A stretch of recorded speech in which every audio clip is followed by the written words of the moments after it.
What can the players gamble on legally?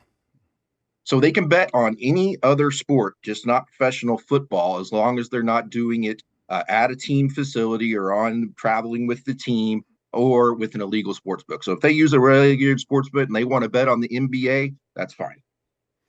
But see, the big thing I want to know, it's like when Pete Rose told me years ago that he bet on the Reds to win every night.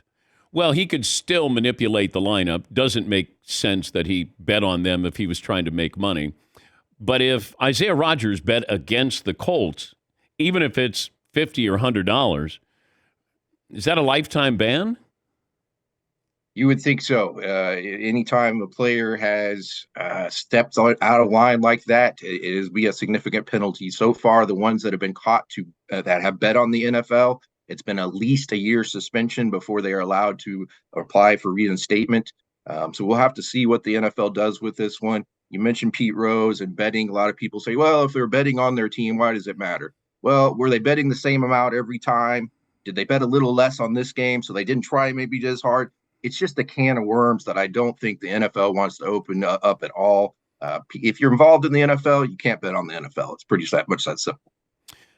And I'm wondering, Calvin Ridley had one of the baddest beats of all time, David. He bet 1,500 and it cost him $11 million in salary here. Like, at what point? And I don't know what the NFL does with seminars, and maybe it's not even fair to ask you this, but are they trotting out Calvin Ridley to talk to the rookies? Are they doing things so these players know? And I'm giving the players a little bit of doubt here that maybe they don't understand everything that they're allowed and not allowed to do. But damn, you got to grab their attention at some point because you're going to throw away an entire year of salary, if not more. Yeah, 100%. The NFL says it educates 17,000 employees, players, league personnel, everybody every year on the sports betting policy. Now, the sports betting policy changed just slightly in 2018 when we had the Supreme Court decision that kind of started this launch of sports betting across the nation.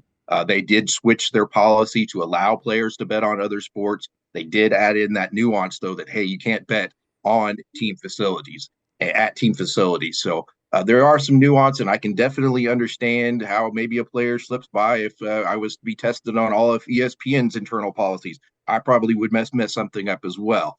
I can't understand how you bet on the NFL. In your head, in your heart, you know that's wrong. You're playing in it. You're getting inside information. You know things that the public doesn't, and you're using that to bet or allowed to bet on it. That doesn't make any sense to me, and it certainly doesn't make any sense that you'd risk $1 million salaries to make a few bets.